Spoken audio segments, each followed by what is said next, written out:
فرماتا کتنے خوش نصیب ہیں کہ جنہیں یہ رمضان المبارک کا مہینہ ملا. بہت سے ایسے ہیں کہ جو انتقال کر گئے، اس رمضان سے محروم رہ گئے. اور رمضان المبارک کا مہینہ کتنی اہمیت کا حامل ہے، آپ اس حدیث سے اندازہ لگائیں. حدیث ہے حضرت طلحہ بن عبید اللہ، اس حدیث کے راوی ہیں. وہ کہتے ہیں کہ رسول اللہ کی بارگاہ میں دو شخص آئے اور دونوں نے ایک ساتھ ہی اللہ کے رسول کی بارگاہ میں آ کر اسلام قبول کر لیا. اور ظاہر سی بات ہے کہ جب اسلام قبول کر لیا حضور کی بارگاہ میں تو صحابی ہو گئے، اور ہر صحابی جو ہے وہ جنتی ہے. اور ایک لمحہ بھی اگر صحابی زندہ رہے دنیا میں اور پھر انتقال کر جائے تو دنیا کا کوئی بھی ولی اس صحابی کی ایک لمحے کی زندگی کا مقابلہ نہیں کر سکتا. وہ حضور کا دیکھنا اتنی اہمیت کا حامل ہے کہ اس نے حضور کو حالت ایمان میں دیکھا اور حالت ایمان میں دنیا سے چلا گیا. تو اب دنیا کے سارے غوث و ابدال بھی اس صحابی کے مرتبے کو نہیں پہنچ سکتے.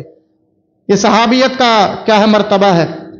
تو دونوں ایک ساتھ اسلام لائے اور دونوں نے اللہ کے رسول کی بارگاہ میں کلمہ پڑھا اور دونوں صحابی بن گئے اور دونوں کیا ہے اپنی زندگی جینے لگے، اسلامی زندگی.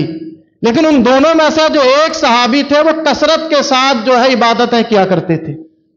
ظاہر سی بات ہے سب برابر نہیں ہوتے. تو ایک صحابی جو بہت تیز رفتار تھے عبادات کے معاملے میں، نیکیاں کرنے میں، اور دوسرے ان کے مقابلے میں سست تھے.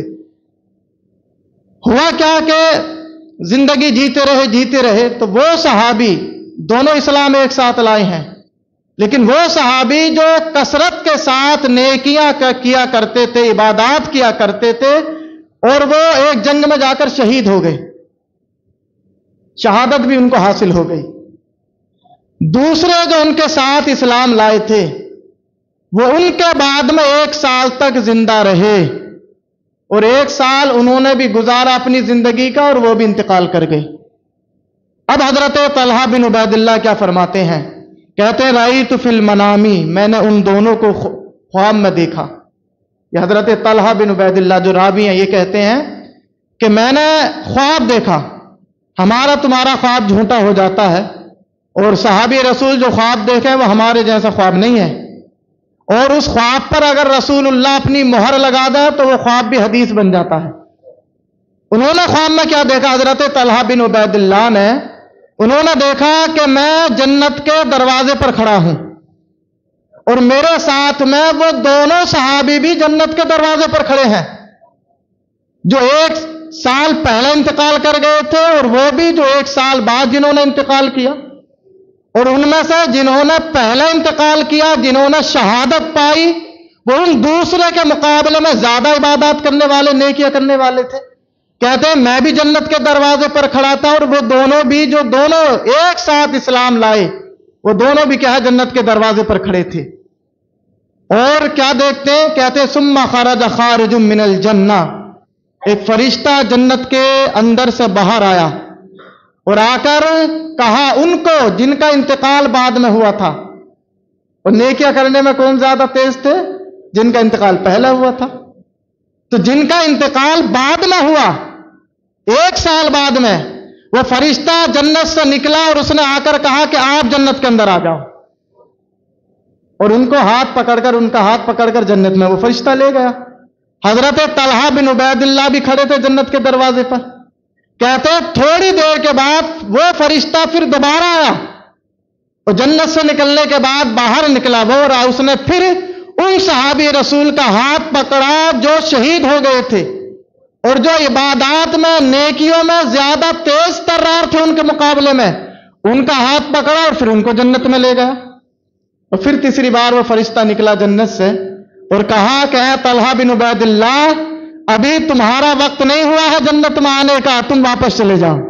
کیونکہ یہ شہید، ان کا انتقال تھوڑی ہوا تھا، یہ تو زندہ تھے، خواب میں دیکھ رہے تھے. یہ کہا علم یعنی، ابھی تمہارا وقت نہیں ہوا ہے کہ تم جنت کے اندر آئے، جب تمہارا وقت آئے گا تم کو بھی جنت میں لے لیا جائے گا. ہر صحابی نبی جنتی جنتی. اب انہوں نے خواب دیکھا. صبح جب ہوئی تو یہ انہوں نے لوگوں سے خواب بیان کیا کیونکہ سارے صحابہ تو ان کو سمجھتے تھے کہ جو نیکیوں میں زیادہ تیز ترار تھے، جن کی عبادات، جن کی نیکیاں زیادہ تھیں، انہیں صحابہ سمجھتے تھے کہ یہ زیادہ افضل ہے ان کے مقابلے میں، کہ جن کا 1 سال بعد انتقال ہوا۔ تو انہوں نے صحابہ سے اپنا خواب بیان کیا اور کہا کہ میں نے رات خواب میں دیکھا ہے کہ جن کا انتقال 1 سال کے بعد ہوا ان کو فرشتہ پہلے جنت میں لے گیا، لیکن جو عبادات میں، نیکیوں میں زیادہ تیز ترار تھے، جنہیں شہادت بھی حاصل ہوئی، ان کو فرشتہ بعد میں جنت میں لے کر گیا۔ اور فرشتے نے مجھ سے کہہ دیا کہ تم ابھی جنت میں نہیں آؤ گے، تم واپس چلے جاؤ۔ صحابہ نے جب یہ خواب سنا تو حیران، صحابہ میں چینی گوئیاں شروع، کہ ان کا گمان یہ تھا کہ جنت میں تو پہلے وہ جانے چاہیے تھے جن کی جو عبادات میں زیادہ تیز ترار تھے، اور جن کی جو نیکیاں بھی زیادہ کیا کرتے تھے، اور جو شہادت کے مرتبے پر بھی فائز ہوئے، تو جنت میں تو انہیں پہلے جانا چاہیے تھا۔ صحابہ ابھی آپس میں یہ مشورہ کر رہے تھے، اور یہ صحابہ کا جو آپسی بات تھی صحابہ کی، یہ رسول اللہ تک چلی گئی، اور سارے صحابہ کو حضور نے بلایا کہ آؤ میری بارگاہ میں، اور سارے صحابہ سے پوچھا کہ تم تعجب کرتے ہو کہ وہ جو 1 سال بعد جس کا انتقال ہوا ہے وہ جنت میں پہلے کیوں گیا، حالانکہ وہ ان کے مقابلے میں عبادات میں، نیکیوں میں سست تھے، اور جو پہلے انتقال کر گئے وہ تو شہید بھی تھے، تم تعجب کر رہے ہو کہ وہ جنت میں کیوں چلے گئے پہلے؟ صحابہ نے عرض کیا یا رسول اللہ، ہاں ہمیں تعجب تو اسی لیے ہو رہا ہے کہ جو نیکیوں میں زیادہ تھے، کہ جو تیز ترار تھے، انہیں جنت میں پہلے جانا چاہیے تھا، وہ تو شہید بھی ہوئے تھے۔ تو اللہ کے رسول ارشاد فرماتے ہیں، سوال کرتے ہیں اپنے صحابہ سے، اے میرے صحابہ بتاؤ، اگرچہ وہ نیکیوں میں تیز ترار تھے، اگرچہ وہ نیکیاں کرنے میں زیادہ حریص تھے، اگرچہ وہ مرتبہ شہادت پر فائز ہوئے، لیکن اے میرے صحابہ بتاؤ، یہ جو پہلا جو جنت میں گیا ہے، کیا اس کو زندگی کا 1 سال اور نہیں ملا تھا؟ صحابہ نے عرض کیا یا رسول اللہ، ہاں یہ 1 سال اور زندہ رہے۔ اب اللہ کے رسول کا جملہ سنیں تو اللہ کے رسول ارشاد فرماتے ہیں کہ جو سال یہ زندہ رہے، کیا اس سال انہوں نے رمضان المبارک کا مہینہ نہیں پایا؟ صحابہ نے عرض کیا یا رسول اللہ، ہاں انہوں نے رمضان المبارک کا مہینہ پایا ہے۔ اللہ کے رسول ارشاد فرماتے ہیں کہ جب انہوں نے جو 1 سال تک زندہ رہے بعد میں انہوں نے رمضان المبارک کا مہینہ پایا، کیا روزے نہیں رکھے تھے؟ صحابہ نے عرض کیا رکھے تھے؟ حضور پھر پوچھتے ہیں کیا انہیں شب قدر نہیں ملی تھی؟ کہا یا رسول اللہ شب قدر ملی تھی، کیا انہیں رمضان المبارک کی برکتیں حاصل نہیں ہوئی؟ ہاں یا رسول اللہ انہیں رمضان المبارک کی برکتیں حاصل ہوئی ہے۔ حضور فرماتے کہ اسی رمضان المبارک نے ان کو کیا ہے پہلے جنت میں داخل کرا دیا ہے۔ یہ ہے رمضان المبارک کا مہینہ، کہ جو آج اس رمضان المبارک کے مہینے میں اب بھی روزے نہیں رکھ رہے ہوں گے، ہو سکتا ہے وہ تمہاری زندگی کا آخری رمضان ہو، لیکن اس حدیث سے کیا پتہ چلتا ہے کہ رمضان المبارک کا مہینہ اللہ کی بارگاہ میں اس قدر خیر و برکت والا ہے کہ اگر انسان اگرچہ شہادت کے مرتبے پر فائز ہو، لیکن اگر کسی کی زندگی میں اگر رمضان المبارک کا مہینہ آ جائے تو وہ اسے اور بھی مرتبے والا بنا دیتا ہے۔ ہاں شب قدر بھی اس کے اندر ہے۔ ایک سجدہ اگر وہ رمضان المبارک کے مہینے میں اللہ کی بارگاہ میں کرتا ہے، کرتا بظاہر ایک سجدہ ہے، لیکن اللہ اس کے ہر سجدے کے بدلے میں 1500 نیکیاں لکھ دیتا۔ اور کیا حدیث فضیلت ہے، انسان اگر پورا دن روزہ رکھتا ہے لیکن اللہ 70,000 فرشتوں کو اس بندے کی استغفار کی ڈیوٹی لگا دیتے ہیں۔ ہاں 70,000 فرشتے کی ڈیوٹی اللہ لگا دیتا ہے کہ جب تک یہ افطار کرے اس کے لیے دعائیں مغفرت کرتی رہنی ہے۔ ہاں یہ روزے دار کا مرتبہ ہے اللہ کی بارگاہ میں۔ اور ایک حدیث کے اندر اللہ کے رسول ارشاد فرماتے ہیں کہ رمضان المبارک کا مہینہ یہ ہے کہ ہر دن کے بدلے میں، ہر رات کے بدلے میں اللہ تبارک و تعالیٰ 10 لاکھ گناہ گاروں کو معاف فرما دیتا ہے۔ اندازہ تو لگائیں رمضان المبارک کی بہاروں کا، ایک رات آتی ہے پروانہ ہو جاتا ہے کہ 10 لاکھ کو ہم نے معاف کر دیا۔ اور ایک حدیث کے اندر اللہ کے رسول نے ارشاد فرمایا کہ مجھے میری امت کو 5 ایسی چیزیں عطا کی گئی ہیں جو پہلی امتیوں کو نہیں عطا کی گئی، یہ صرف اسی امت کو اللہ نے عطا فرمائی ہیں۔ پہلی چیز کیا ہے؟ اللہ کے رسول ارشاد فرماتے ہیں کہ پہلی چیز جو اللہ نے میری اس امت کو عطا فرمائی ہے وہ یہ ہے کہ وہ جو روزہ رکھتا ہے نا روزے دار، اور اس کے منہ کی جو خوشبو ہے وہ اللہ کو بڑی پسند ہے. ہاں ہمیں لگتا ہے بظاہر معدہ خالی ہونے کی وجہ سے کہ منہ میں بو ہے، لیکن اللہ فرماتا ہے یہ مشک و عنبر سے بھی زیادہ مجھے پسند ہے. تو بھوکا میرے لیے ہے نا، تو تیرے منہ کی خوشبو میرے نزدیک مشک و عنبر سے بھی کیا ہے، افضل والا ہے. اور دوسری چیز کیا ہے جو اللہ نے اس امت کو عطا فرمائی ہے، یوں تو اللہ تمام بندوں پر اپنی نظر رحمت رکھتا ہے، لیکن کچھ خاص موقع ہوتے ہیں. اللہ کے نبی ارشاد فرماتے ہیں کہ رمضان المبارک کے مہینے کے اندر اللہ تبارک و تعالی، یعنی جب پہلی ہی رات ہوتی ہے نا رمضان کی، تو اللہ اپنے سارے بندوں کو نظر رحمت سے دیکھتا ہے. نظر رحمت سے کیا مطلب ہے؟ پیار کی نظر سے اللہ اپنے بندوں کو دیکھتا ہے جو روزے دار ہوتے ہیں. اور پھر اللہ کے رسول ارشاد فرماتے ہیں کہ جس بندے کو اللہ پیار بھری نظروں سے دیکھ لے اسے کبھی عذاب نہیں دے گا. اسے کبھی عذاب نہیں دے گا. تیسری چیز کیا ہے؟ اللہ کے رسول ارشاد فرماتے ہیں کہ پورا رمضان اللہ تبارک و تعالی جنت کو حکم دیتا ہے کہ اے جنت سج جا، سور جا، جتنی سج سکتی ہے سور جا، اور یہ جو جتنے بھی روزے دار بندے ہیں یہ سارے کے سارے تجھ میں آنے کا انتظار کر رہے ہیں. کیا مطلب ہے اس کا؟ کہ اللہ تبارک و تعالی اپنے ان روزے دار بندوں کو کیا اپنی رحمت سے جنت میں داخل فرما دیتا ہے. اور کیا ہے؟ اللہ کے رسول ارشاد فرماتے ہیں کہ جب رمضان کی یعنی عید کی چاند رات جسے بولتے ہیں ہم، جب چاند رات آتی ہے نا تو اللہ تبارک و تعالی اپنے سارے بندوں کو معاف فرما دیتا ہے. تو اللہ تبارک و تعالی کی رحمت ہے کہ رمضان المبارک کا مہینہ اس قدر اہمیت کا حامل ہے کہ اگر بندہ صحیح سے رمضان المبارک کا مہینہ گزار لے عبادات میں، ریاضات میں، ذکر و اذکار میں، تو پورے سال کی اس کی عبادتوں پر بھاری پڑ جاتا.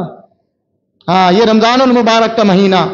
اور ایک حدیث کے اندر اللہ کے رسول نے ارشاد فرمایا اگر کوئی انسان جان بوجھ کر روزہ چھوڑ دے، نہ رکھا، بیمار بھی نہیں ہے اور اس نے روزہ چھوڑ دیا، جان بوجھ کر اس نے روزہ چھوڑ دیا، تو اگر وہ ساری زندگی بھی روزے رکھے، اپنی پوری زندگی سارے اگر وہ روزے رکھے، تب بھی رمضان کے روزے کی فضیلت کو نہیں پا سکتا. یہ رمضان المبارک کا مہینہ تو جتنے بھی ابھی تک غافل ہیں، جو چائے کے شوق میں، پان گٹکے کے شوق میں، یا معمولی سی بیماری کو لے کر روزہ نہیں رکھنے، وہ روزہ رکھنا شروع کر دیں. یقین جانے اللہ تبارک و تعالی اس روزے کی برکت سے آپ کو صحت یاب کر دے گا.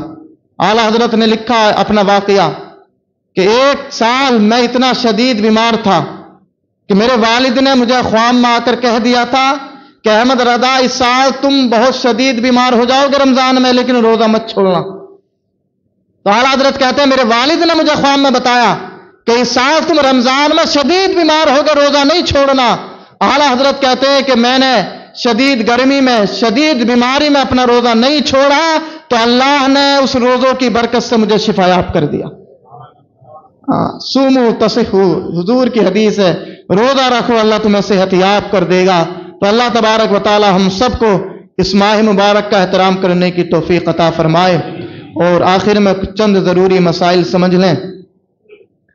بہت سے لوگ ٹوتھ پیسٹ کرتے ہیں کولگیٹ وغیرہ روزے کی حالت میں، تو کولگیٹ یا منجن جو ہے وہ روزے کی حالت میں نہیں کرنا چاہیے. اگر اس کے ذرات اگر حلق میں اتر گئے تو روزہ چلا جائے گا. بہت سے لوگ گل کرتے ہیں تو گل بھی روزہ توڑ دیتا ہے، یاد رکھیں. اگر کسی نے گل منجن دانتوں میں دبا کر رکھ لیا تو اس کے بھی ذرات حلق میں اتر جائیں گے اور روزہ ٹوٹ جائے گا. کوئی شخص شوگر کا مریض ہے، بلڈ ٹیسٹ کرانا ہے تو بلڈ ٹیسٹ کرا سکتا. بلڈ ٹیسٹ کرانے سے روزہ نہیں ٹوٹتا ہے. آپ انجیکشن اگر لگوانا چاہتے ہیں، بیمار ہیں، بخار ہے، جیسی بھی بیماری ہے، اور اگر آپ انجیکشن لگواتے ہیں تب بھی روزہ نہیں ٹوٹے گا. کسی کو ایسی نوبت آ گئی کہ گلوکوز دینا پڑ گیا، تو اگر وہ گلوکوز چڑھواتا ہے تب بھی روزہ نہیں ٹوٹے گا. انہیلر ہوتا ہے ایک جو لیا جاتا، اس سے روزہ ٹوٹ جاتا. کان میں دوا ڈالیں یا تیل ڈالیں روزہ ٹوٹ جائے گا. اور آنکھ میں اگر ڈالیں گے تب بھی علماء نے منع فرمایا کہ آنکھ میں بھی نہیں ڈالے، کیونکہ آنکھ میں بھی ایک سوراخ ہوتا، حلق میں جانے کا قوی اندیشہ ہے، تو آنکھ میں بھی دوا نہ ڈالنی چاہیے. اور اسی طرح سے اگر آپ نے اگربتی سونگی جان بوجھ کے تب بھی روزہ ٹوٹ جائے گا. اگربتی کو اگر آپ نے لوبان وغیرہ اگر